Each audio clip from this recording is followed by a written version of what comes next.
Bueno, a mí me ha correspondido hablar sobre la intervención cognitiva basada en la evidencia. Eh, y bueno, lo primero que cabe preguntarse con este título de presentación es qué son los tratamientos basados en la evidencia, de cuáles disponemos, ¿no? ¿Cuál es la oferta de la que disponemos? Esta es la jerarquía clásica de la evidencia. En la parte más básica de la evidencia tenemos la investigación con modelos animales. Por encima tendríamos los estudios ya con humanos pero sin diseño experimental. Y progresivamente el tipo de estudio científico se va volviendo cada vez más potente hasta el tipo de estudio más poderoso, que es el ensayo clínico controlado aleatorizado, lo que llamamos habitualmente ensayo clínico, que es un tipo de investigación que sí que nos permite conocer los efectos los efectos de los tratamientos. ¿Se oye algo por ahí? Ah, vale. Los ensayos clínicos, como digo, nos permiten conocer los efectos de los tratamientos, ¿no? Directamente. Por encima de los ensayos clínicos tendríamos las revisiones sistemáticas y los metaanálisis sobre ensayos clínicos, y por encima de los metaanálisis estarían las guías de buena práctica clínica. Por tanto, en la punta de la pirámide encontramos el máximo grado de evidencia, que es en lo que tendríamos que estar siempre deseando alcanzar y deseando cumplir a la hora de hacer nuestras intervenciones. La oferta de tratamiento no farmacológicos que hay sobre la mesa es bastante amplia. Aquí he puesto algunos de los tratamientos no farmacológicos más habituales. Pueden comprobar que hay algunos círculos, algunos conceptos que están un poquito más oscuros porque corresponden de hecho a carreras universitarias. Y luego hay algunos otros tratamientos no farmacológicos que están en tono un poquito más claro, pues que en realidad no pertenecen o no configuran unos estudios universitarios en sí mismo, pero sí que suelen ser utilizados por múltiples profesionales, como por ejemplo la musicoterapia, que se puede trabajar desde la psicología, desde la logopedia, desde la terapia ocupacional, desde incluso la fisioterapia, ¿no? Es decir, son terapias transversales, por así decirlo, en tanto que se pueden utilizar por diferentes profesionales, y de hecho es deseable que así sea. Pues cuando nosotros nos ponemos a mirar con una lupa muy crítica los tratamientos no farmacológicos que hay sobre la mesa, la oferta, el arsenal terapéutico del que disponemos, resulta que no hay muchos de estos tratamientos que hayan demostrado a ese nivel máximo de evidencia que sean realmente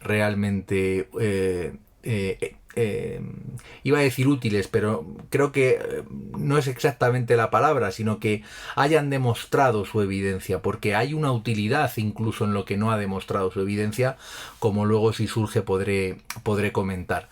De manera que ahí ven que prácticamente todas las carreras universitarias, por supuesto, tienen un elevado nivel de evidencia. La terapia ocupacional queda marcada aparte, porque en realidad luego comentaré cómo lo basado en la evidencia implica una obligada estandarización de los métodos, y la terapia ocupacional, casi por filosofía de su propia disciplina, tiende a personalizar todos los métodos, y por tanto a la terapia ocupacional, precisamente por ese enfoque fundamentalmente basado en la persona, y esa adecuada personalización de los tratamientos, pues le tiene muchas dificultades para demostrar desde el punto de vista de lo basado en la evidencia que sus tratamientos sean útiles. Sin embargo, nadie le cabe duda que la terapia ocupacional es una disciplina casi de obligada aplicación en todos estos cuadros. Tenemos ahí nutrición, logopedia, fisioterapia, la psicología y la neuropsicología como disciplinas que han demostrado ampliamente su evidencia, y luego tenemos una serie de herramientas ahí sobre la mesa: la orientación a la realidad, musicoterapia, el apoyo a cuidadores, la reminiscencia, y con un nivel de evidencia todavía un poco menor, pero creciente en los últimos años, la terapia asistida con animales y el mindfulness aplicado a los cuidadores, no el mindfulness aplicado a los pacientes. De manera que el resto de terapias quedan en un discreto segundo plano. En cuanto a la evidencia, repito, no significa que no puedan aplicarse o que sea inadecuado que sean aplicadas, pero siempre considerando que su aplicación no va a estar regida por un protocolo del que estemos seguros de que lo que estamos haciendo sea evidente desde el punto de vista científico. Es decir, no tenemos conocimiento de que lo que estamos haciendo sea realmente una cosa que haya demostrado en investigación su utilidad. Como la charla de hoy trata fundamentalmente sobre intervención cognitiva, pues me voy a centrar en la intervención neuropsicológica a propósito de una cadena de trabajos de lo basado en la evidencia que se inició en el año 2003, siguió año 2008, 2012, 2013, 2019, como ven ahí en la diapositiva, y que parece que la neuropsicología, que la intervención cognitiva que puede hacer un neuropsicólogo, pues como que tiene una evidencia muy clara, ¿no? Desde hace muchísimos años. Pues en realidad no. En realidad los primeros trabajos sobre la capacidad de la estimulación cognitiva, de la rehabilitación cognitiva en pacientes con deterioro cognitivo leve y demencia leve, los primeros trabajos salió que no. Los primeros trabajos salió que en 2003, en 2008 no había acumulada suficiente evidencia a favor de la estimulación cognitiva. El primer trabajo que parece tener acumulada suficiente evidencia, el primer metaanálisis en el que se constata que la estimulación cognitiva tiene un fundamento, fue en el 2012. Y esto es interesante porque en realidad en el año 2011, 10, 9, 8 se hacía. Y se hacía muy parecida a la que se hace actualmente. Sin embargo, la investigación no había llegado a sintonizar exactamente cómo tiene que hacerse esa estimulación cognitiva para que definitivamente la investigación demostrara su utilidad. Y como ven en la diapositiva, desde el 2012 hasta la actualidad, pues sistemáticamente, siempre que se hacen metaanálisis de análisis clínicos, de ensayos clínicos, cuando se hacen metaanálisis de ese nivel máximo de evidencia que se puede alcanzar en ciencia, pues sistemáticamente la estimulación cognitiva da resultados positivos, ¿no? Y demuestra su eficacia. Esto llevó a que en el año 2019 saliera publicado el primer protocolo de rehabilitación para personas con demencia entre leve y moderada. Esto significa que hace tan solo 3 años se publicó el primer protocolo. Parece que, pues claro, los que nos dedicamos a esto, llevamos a lo mejor desde, en el caso de Pedro Montejo, que nos ha presentado, Mercedes Montenegro, con la unidad de memoria desde los años 90, en mi caso, que soy algo más joven, pues desde hace, no sé, casi 20 años trabajando en estimulación cognitiva, y resulta que solo hace 3 años está perfectamente definido qué es lo que hay que hacer gracias a este protocolo de la biblioteca Cochrane, que está accesible en internet, se puede conseguir sin dificultad buscándolo. ¿Qué nos dice este protocolo? La diapositiva está en inglés porque no he querido modificar nada, son directamente pantallazos de ese protocolo, ¿no? Lo que nos dice es que tenemos que procurar aprendizaje procedimental a través del desarrollo de hábitos y rutinas, reactivar conocimiento previo, compensar desarrollando estrategias específicas para hacer tareas concretas de la vida cotidiana e incluso estrategias para manejar tecnología de asistencia, ¿no? Como el teléfono móvil puede ser, o la colocación de alarmas o la colocación de determinados dispositivos tecnológicos, el desarrollo de estrategias individuales, como digo, para situaciones específicas de la vida cotidiana en las que suela fracasar, centrándose sin ninguna duda en esas actividades de la vida diaria, y personalizando el plan, por tanto, de manera que se genera una cierta controversia. Por un lado, nos están diciendo que el protocolo tiene que ser estándar y que tenemos que hacer lo mismo con todas las personas, pero dentro de ese mismo protocolo en el que nos dice que tenemos que hacer lo mismo con todas las personas, también se nos dice que tenemos que personalizar. ¿Y por qué? Porque en cada caso las tareas de las actividades de la vida diaria sobre las que voy a trabajar con el paciente tienen que ser personales. No tiene sentido que a una persona que nunca, ha realizado un determinado tipo de tarea, por ejemplo, un determinado tipo de ocio recreativo, como puede ser hacer punto, pues cojamos y le enseñemos a hacer punto a todas las personas, porque habrá personas que no les interese hacer punto y que por tanto esa actividad no les sea beneficiosa. Por tanto, esa intervención tiene que ser muy enfocada en cada caso. Como ven ahí en esta diapositiva, lo que está rodeado de rojo dice: tenemos que mejorar las actividades de la vida diaria y tenemos que personalizar la intervención. Curiosamente, los objetivos de la intervención, en contra de lo que a muchos alumnos de psicología y de neuropsicología les pasa, los objetivos de la intervención no son mejorar la evaluación neuropsicológica tras el tratamiento.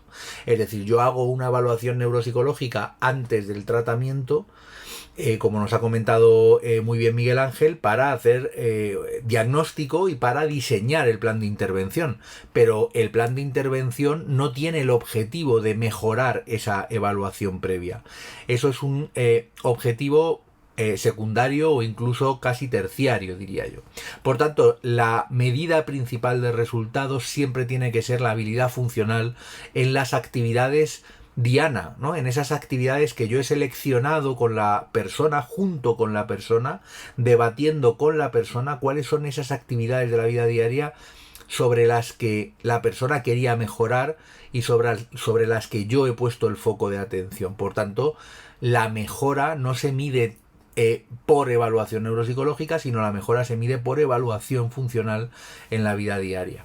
Y luego hay algunas medidas secundarias que son interesantes, como la habilidad funcional general medida con cuestionarios, autoeficacia, como ven ahí en la diapositiva, el estado de ánimo, la calidad de vida, la cognición, incluso medidas secundarias sobre los cuidadores, ¿no? Como la capacidad de afrontamiento al estrés o la calidad de vida de los cuidadores. Esto es sin duda importante, pero no es el objetivo principal del tratamiento. El objetivo tiene que ser las actividades de la vida diaria y por tanto ese es a la vez el objetivo y la medida de resultados, ¿no?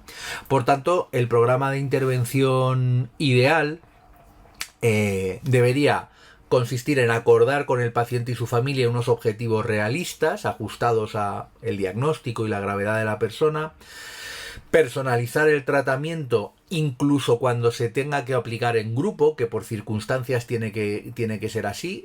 Por ejemplo, en el Centro de Prevención de Deterioro Cognitivo y en todos los centros del Ayuntamiento de Madrid Salud, pues hay una, claro, por la necesidad de atender a toda la población, hay una necesidad de conformar grupos.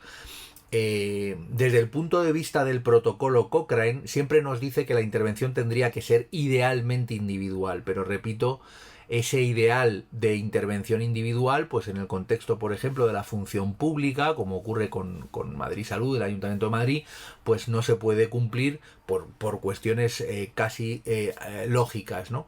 De manera que, bueno, incluso cuando haya que hacer esa intervención en grupo, algunas de estas objetivos diana de las actividades de la vida diaria deberían estar adecuadamente personalizadas. Deberíamos seleccionar qué actividades se van a entrenar y ajustar el programa a esas actividades, y el objetivo de la intervención es entrenar estrategias para resolver esas actividades.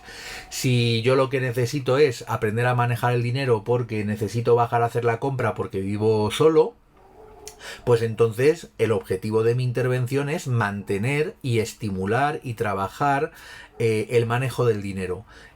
Pagar, recibir cambio, hacer los cálculos, y entonces ese será el objetivo de la intervención. Y el objetivo es procedimentalizar las estrategias, es decir, desarrollar trucos, estratagemas para que la persona resuelva esa tarea de la vida diaria, que puede ser hacer la compra, limpiar la casa, ordenarla, bueno, pues en cada caso la actividad diaria cotidiana que esa persona haya deseado trabajar. Y esto tiene que hacerse aplicando técnicas concretas que luego comentaré, que han sido adecuadamente fundamentadas en la investigación científica y que por tanto son las técnicas que tenemos que manejar. ¿Existen otras muchas técnicas que se pueden utilizar? Sí, como pasa con los propios tratamientos, ¿no? Uno puede aplicar el tratamiento que le dé la gana, pero si está aplicando un tratamiento que no está basado en la evidencia, corre el riesgo de no estar haciendo nada, o de estar haciendo mucho menos que si estoy eligiendo un tratamiento basado en la evidencia. Por tanto, con las técnicas pasa igual.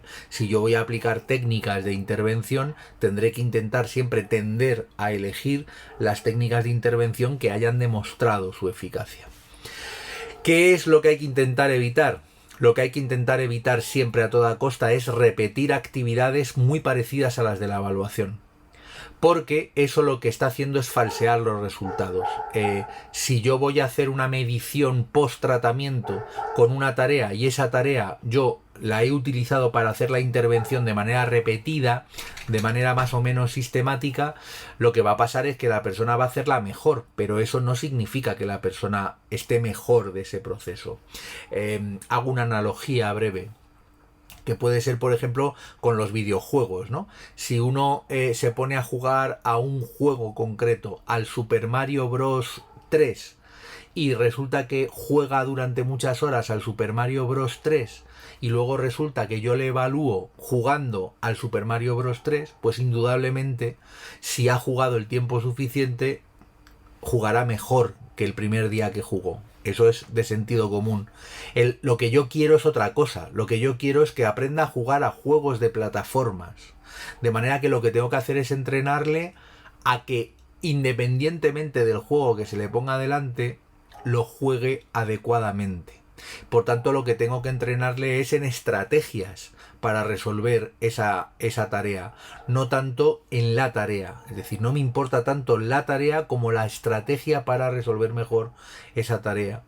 Y la otra cuestión que queda un poco al margen es el resultado de la evaluación, como ya he dicho, que no es para nada lo más importante, sino de hecho que la persona esté resolviendo su vida cotidiana de manera razonable. Y esto ya se implementa en algunos software, ¿no? En algunas herramientas de intervención cognitiva, como por ejemplo NeuronApp, que ha personalizado de alguna manera tareas, por ejemplo, como sacar el dinero del cajero automático o hacer la intervención sobre cómo pues se pueden ordenar los objetos en la cocina, o cómo diseñar la lista de la compra en función de los alimentos que nos quedan y cuáles necesitamos pues para poder seguir haciendo comidas y poder seguir alimentándonos, ¿no? En cualquier caso, claro, la cuestión que está sobre la mesa es: muy bien, yo tengo una cocina ahí en la pantalla, pero es una cocina que no se parece mucho a la mía, ¿no? También ahí he puesto dos cocinas como enfrentadas muy diferentes, ¿no? Una cocina muy moderna, que es la que aparece un poco en la pantalla NeuronApp, y unas cocinas... Hola, chicos. A ver... Vamos ya. Sí, estoy terminando. Resumiendo. Estoy terminando, sí. Entonces, bueno, lo ideal sería que dentro de esa selección de tareas cotidianas, pues la situación ideal sería que esa cocina, NeuronApp permite esto también, ¿no? Que esa cocina sea exactamente la misma que la del paciente, o Ya en el grado máximo sería que nos fuéramos a la cocina del paciente a hacer la intervención, aunque eso en muchos casos está, claro, muy complicado. Y esta es la balanza de la que yo les hablaba, ¿no? Les hablaba de, por un lado, lo basado en la evidencia, que es muy protocolizado, que es estandarizado y que es para todos igual, y por otro lado, lo centrado en la persona. Yo tengo que ajustar el tratamiento a cada sujeto. Por tanto, se pone en juego esa frase, ¿no? Es decir, por un lado yo tengo que aplicar X miligramos de intervención cognitiva como si fuera una intervención farmacológica, ¿no? Sabemos que 600 miligramos de ibuprofeno mejoran el dolor de cabeza. Entonces, pues bueno, yo sé que aplicar intervención cognitiva funciona en el deterioro cognitivo. Pero ahora no consiste en darle a todo el mundo 600 miligramos, sino que habrá que ajustar el tratamiento. Habrá que hacer que esa selección de tareas sea lo más adecuada posible. Bueno, pues aquí aparecen algunas de las técnicas, herramientas que funcionan. No me voy a extender porque estamos ya un poco fuera de tiempo.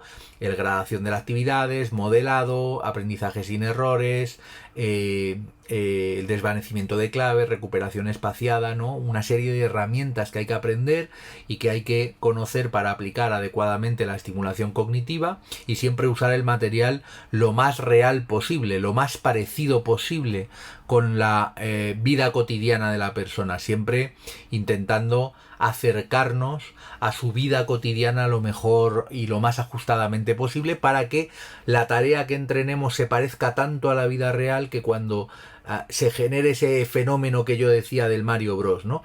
Yo le estoy entrenando en la estrategia de resolver la vida cotidiana, pero siempre será mejor hacerlo en su vida cotidiana, en su supermercado, en su cajero, en su casa, en su cocina, ¿no? Y de alguna manera poder así resolver el problema más importante que tenemos en intervención, que es el problema de transferencia, ¿no? El problema de cómo lo que hacemos en terapia tiene que resultarle útil a la persona, tiene que transferirse a la vida real de esa persona.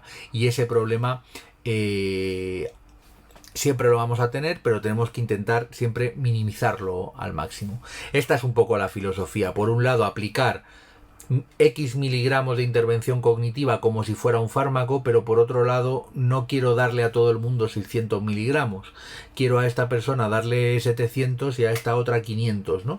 De manera que personalizo, y esa es la balanza que tenemos que equilibrar. Tenemos que hacer algo basado en la evidencia y a su vez algo centrado en la persona, equilibrando esa balanza, que es algo realmente complicado y que por suerte tenemos profesionales buenísimos que son capaces de llevarlo a cabo. Esto es todo lo que quería contarle. Muchas gracias por su atención.